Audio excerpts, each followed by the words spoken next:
नमस्कार मंडळी, रामकृष्ण हरी. कसे आहात सगळे? तुमचं खूप खूप स्वागत आहे तृप्तीज मराठी ब्लॉगमध्ये. तर आज आपण आलेलो आहोत श्री ब्रह्मचैतन्य गोंदवलेकर महाराज. तर हे आहे महाराष्ट्रात सातारा जिल्ह्यामध्ये मान तालुक्यात गोंदवले या गावी. तर हा मान तालुका खरं दुष्काळी भाग म्हणून ओळखला जातो. याच ठिकाणी 19व्या शतकाच्या उत्तरार्धात जे खूप महान संत जे होऊन गेले, त्या संतांमधील हे एक विख्यात संत म्हणजे श्री ब्रह्मचैतन्य महाराज किंवा गोंदवलेकर महाराज हे आपण म्हणून ओळखू शकतो. संसारातून परमार्थ कसा करायचा हे यांनी खूप चांगलं लोकांना शिकवलं. आता हा वारसा यांना यांच्या घराकडूनच मिळाला असं म्हणू शकतो, कारण यांचं जे घराणं आहे हे यांचे पूर्वज हे विठ्ठल भक्तीत लीन होते आणि ते वारीलाही जात होते. तसेच त्यांचे पूर्वज सदाचार आणि अलौकिक होते. उगाच आपली म्हातारी मंडळी म्हणत नाहीत की आपले पूर्वज जे कर्म करतील त्याचं पुण्यफळ आपल्या मुलांना मिळतं, ते हे. तर चला तर आपण आतमध्ये जाऊया. खूप मोठा सभामंडप आहे. आम्ही लहान होतो तेव्हा हा एकच सभामंडप होता, जिथे बसून जपमाळ वगैरे केली जायची, नामस्मरण केलं जायचं. पण आता याच्या बाजूला एक खूप मोठा सभामंडप झालेला आहे. तिथे बसून तुम्ही नामस्मरण करू शकता किंवा ते तुम्हाला मी दाखवतेच नंतर.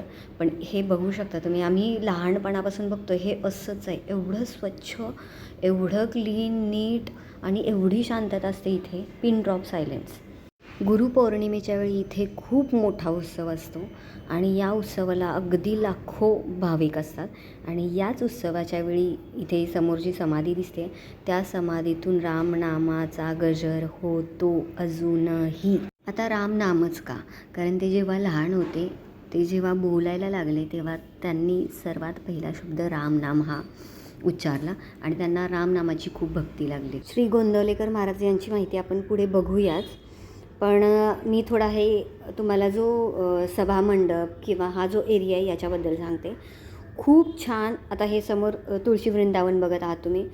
देवळाच्या एकदम पाठीमागच्या साईडला हे तुळशी वृंदावन आहे. अगदी काळा पाषाण दगडाचं बनवलेलं आहे. खूप सुंदर आहे. आणि इथेच तुम्हाला अंगारा आणि जे सकाळी अभिषेक होतो देवाचा ते तीर्थ इथे मिळतं. तर तुम्ही लहान मुलं आणि तुम्ही बॉटलमध्ये थोडंसं घेऊन जाऊ शकता, असं इथे हे नाही आहे.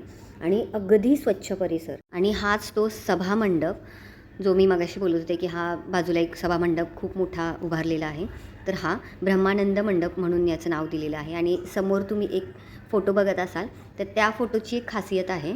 इथे या बाजूला गेलेत की श्री समर्थ रामदास स्वामी दिसतात तुम्हाला. मध्ये आलात तर तुम्हाला श्री गोंदवलेकर महाराज आणि या बाजूला गेलात तुमच्या डाव्या बाजूला तर इथे तुम्हाला हनुमानाचं प्रतिबिंब दिसेल. तसे हे 3 रूपं आहेत इथे. आणि इथेही खूप शांतता असते. शांतता यासाठी की तुम्ही जेव्हा देवाचं नामस्मरण करत असता तेव्हा तुम्ही देवाशी एकरूप होता, तर त्याच्यासाठी ही शांतता गरजेची असते. आणि जेव्हा पौर्णिमा असते तेव्हा याच ठिकाणी प्रख्यात गायक आहेत महेश काळेजी, यांचं इथे भजन असतं आणि खूप छान असतं. म्हणजे तुम्हाला त्यांच्याविषयी वेगळं काही सांगण्याची गरज नाही. ते अगदी आपल्याला देवाच्या बाजूला नेऊन बसवतात त्यांच्या गायकीच्या स्वरांनी किंवा शब्दांनी. तर इथे तुम्हाला राहण्याची खूप छान सोय आहे, विनामूल्य आहे आणि खूप मोठा परिसर आहे. इथे तुम्हाला आता इथे अन्नछत्र म्हणजे जे आणि दररोज महाप्रसाद असतो आणि खूप छान असतो महाप्रसाद. खूप छान म्हणजे चविष्ट असतो खूप. सकाळ संध्याकाळ अशा दोन्ही वेळी महाप्रसाद दिला जातो. आता आम्ही लहान होतो तेव्हा आम्ही या कथा ऐकत होतो. आता इथे गोशाळा आहे. कथा तुम्हाला मी सांगते पुढे. पण गोशाळेमध्ये बऱ्याचशा आपल्या गोमाता आहेत आणि गोसंरक्षणातही यांचा खूप मोठा हातभार आहे गोंदवलेकर महाराजांचा. आणि मी ती कथा सांगत होते की आम्ही लहान होतो तेव्हा आम्ही ऐकायचो की म्हणजे ट्रकभर अन्न असं लोक रस्त्याच्या बाजूला किंवा त्या देवळाच्या इथे लोक अख्खा ट्रकच्या ट्रक सोडून जायचे. पण निनावी असायचं, म्हणजे कोणाचं असं नाव नसायचं की हे मी दिलं आहे ते मी दिलं आहे. आत्ताच्या काळी तुम्ही बघाल 10 रुपये दिले तरी ते पुकरायला लावतात, हां हे 10 रुपये. पण तसं नव्हतं. आणि हा समोर रथ बघता आहात तुम्ही. हा रथ जेव्हा उत्सव असतो या रथातूनच महाराजांच्या प्रतिमेची किंवा महाराजांची याच्यातून मिरवणूक काढली जाते.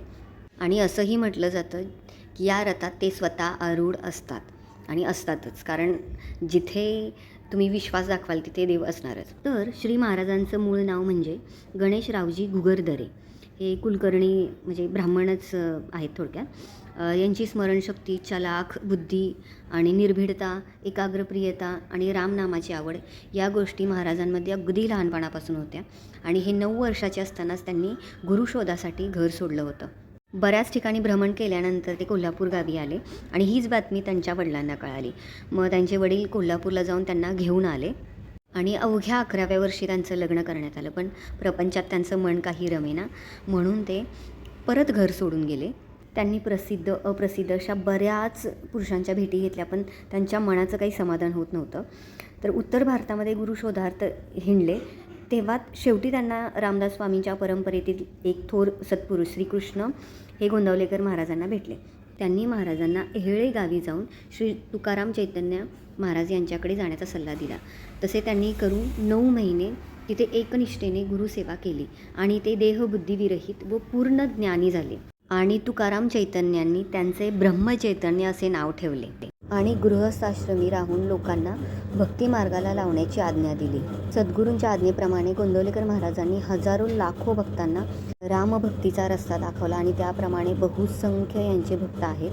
गुरुच्या शोधात भारतामध्ये त्यांचं बरंचसं भ्रमण झालं, त्यामुळे त्यांचे बरेचसे भक्त भारतामध्ये बऱ्याच ठिकाणाहून या ठिकाणी भेट द्यायला येतात. राम नाम हे ओंकाराचे स्वरूप आहे.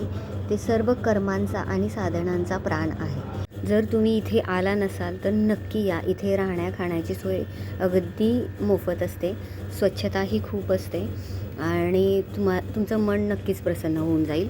तर कसा वाटला माझा आजचा व्हिडिओ मला नक्की कमेंट करून सांगा आणि माझ्या चॅनलला लाईक सबस्क्राईब नक्की करा. रामकृष्ण हरी मंडळी.